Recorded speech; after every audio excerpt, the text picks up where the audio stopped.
Um, India, chapter 7. Essentially, some of the things you want to remember about India, they were unified at one time, and then they ceased to be unified. What happened was they simply could not get the whole peninsula under one unit. And in my comparative history, I asked you to learn which of these groups stayed unified and which one didn't. India was like Europe. They were unified way, way back yonder, and then they could not reunify again. Europe was the same way. Under Rome, they were unified, and they could never unite themselves.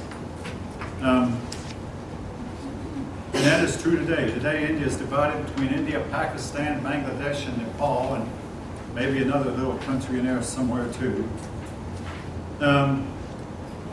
In the 1200s, Islam began to attack northwest India, and they took over the region of India that is today Pakistan, Nepal, and Bangladesh. They took over, I don't know about Nepal so much, but they took over Pakistan and Bangladesh.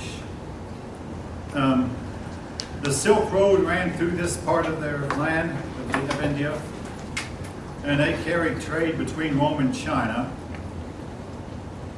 And even the Romans had some settlements along India's coast. As was in the case of India and China both, gold was to leave India. Gold was to leave Rome and wind up in both India and China. And I've been told that if you go to India and China today, you'll see numerous Roman gold coins that are still there. The gold found its way to India and China and never found its way back into Rome. And it eventually impoverished the Roman Empire. Now, one of the things that I did when I was in high school writing about the fall of the Roman Empire was they fell partly because all their money went to India and China and none of it returned. They had what's called an unfavorable balance of trade. We in the United States are doing the same thing, unfavorable balance of trade. We buy from abroad more than we export abroad. Yeah, but in our case, the United States is one of about 5 or 6 countries in the world that produces more food than it consumes. So we still grow more food than we eat, so we wind up transporting a lot of that abroad. So that helps us more so than was the case of Rome. Don't worry about the Gupta dynasties so much, except that they were Hindu. Initially, India was Hindu. Now, we're going to run into this word here again when we come to Europe, feudalism. The main part of the world where feudalism was dominant was in Europe. Essentially, feudalism is where you have a king, but he's not really in charge. Instead, the people in charge are nobles. The nobles swear loyalty to the king, but they often aren't loyal. But it's a loosely confederated bunch of nobles who get together and pretend to be united. Again, Europe was to do this for about 1,000 years. India did it for a time, and so did Japan for a time. But again, it was more in Europe than anywhere else. Now, something else I really want to remember about India is that Buddhism started to take over India. For a time, it looked like it was going to take charge. But it had problems. Number one, one of the big problems were that none of Buddha's sayings were written down for 200 years. Now keep in mind, this was in the days before there were radio and TV. So that meant that this community over here would be saying that Buddha said this, Buddha taught this. Well, just a few miles away over here, another community would be saying, well, Buddha actually taught this. Without written records, nobody knows for sure what he actually said.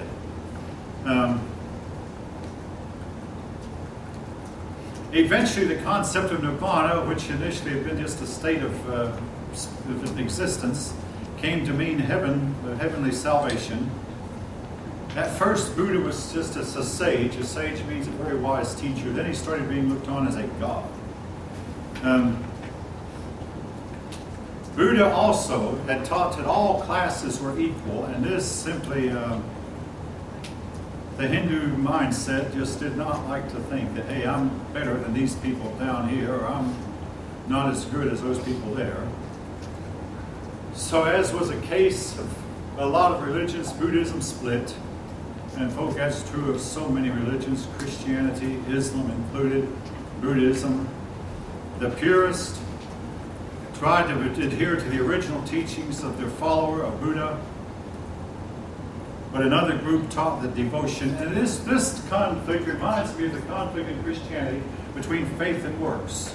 One group believes you're saved by being good and doing good deeds. Another group believes you're saved if you believe. If you simply believe what God said, that's salvation.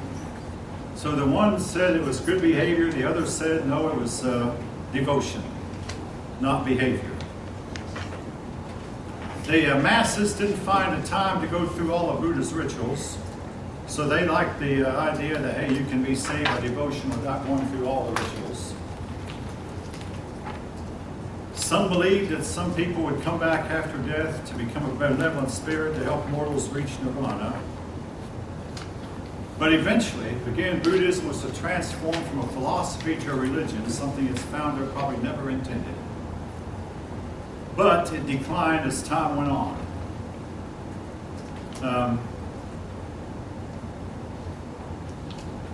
Hinduism and Islam combined proved to be strong opponents to Buddhism. So Hinduism became eventually the dominant religion in India. Buddhism was to become the dominant religion in Southeast Asia. Areas like Cambodia, Vietnam, Indonesia, what is today Indonesia, and Korea, they became primarily Buddhist.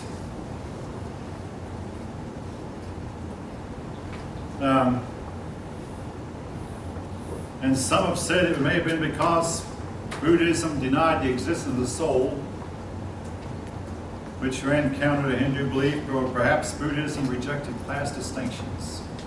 Whatever, Buddhism did appeal to the untouchables, but that appeal threatened the higher classes, so this really in the long run did not help Buddhism.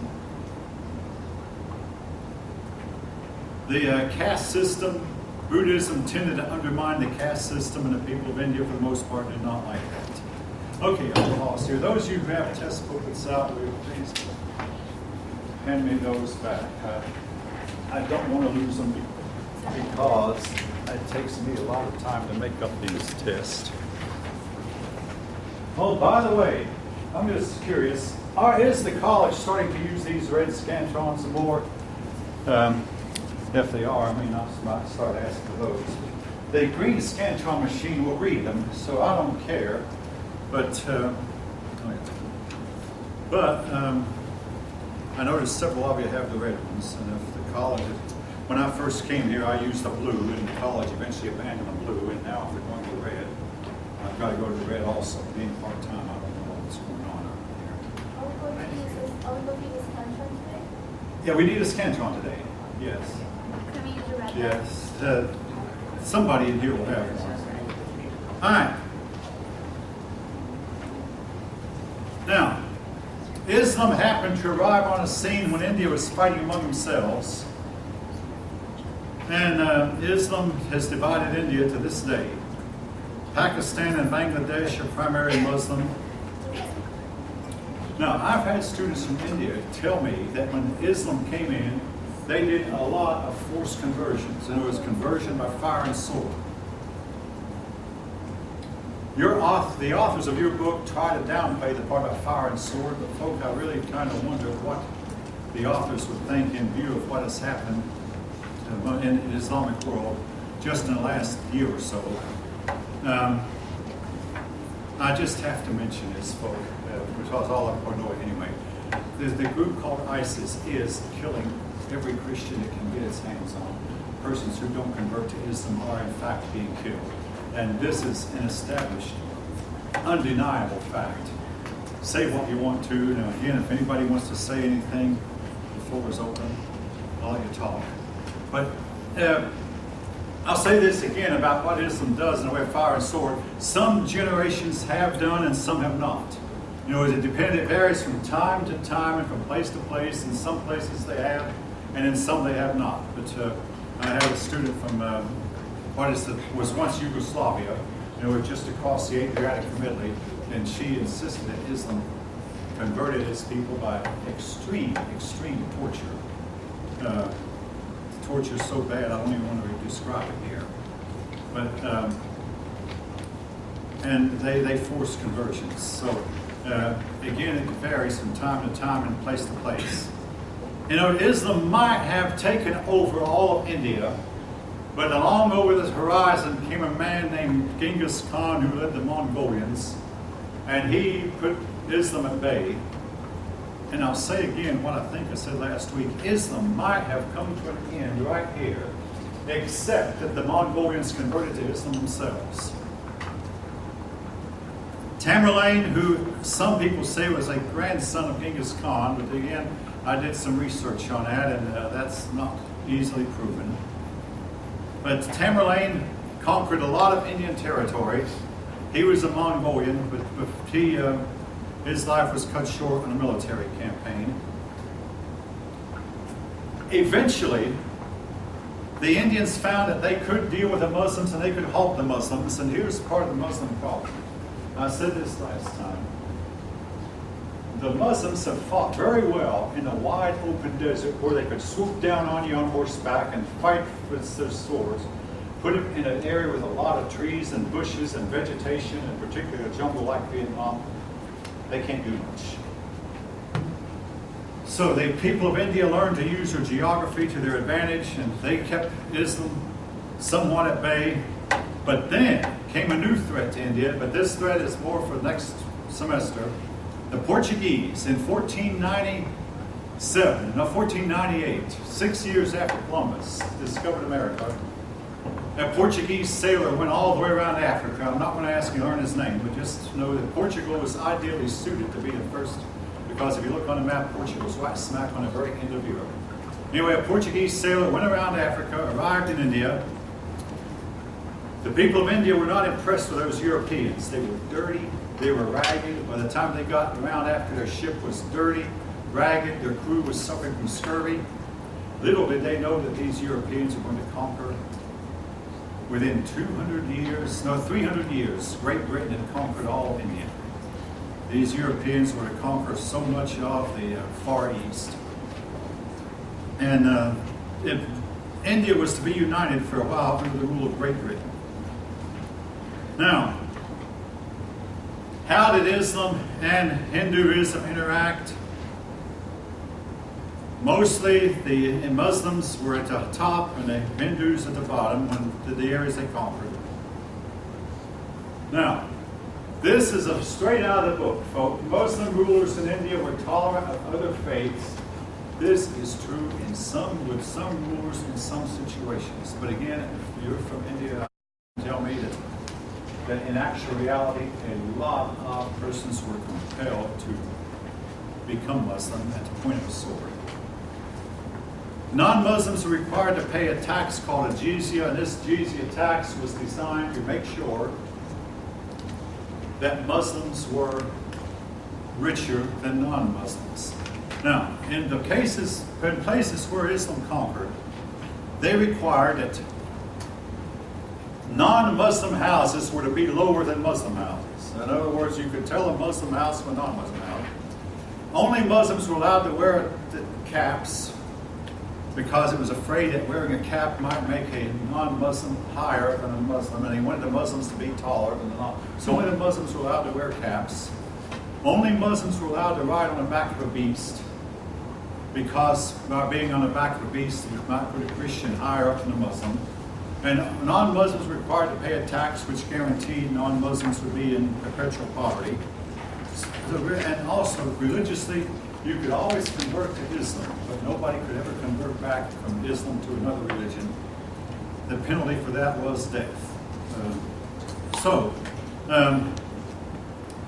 They were a lot different. Islam, monotheistic; Hinduism, polytheistic; Islam, egalitarian; Hinduism, hierarchical. They had a hierarchy of... Hinduism had priests, Islam did not. Muslims eat beef, Hindus don't. Indian art appeared to be provocative, lewd, immoral to the Muslims. Now, I'll say this.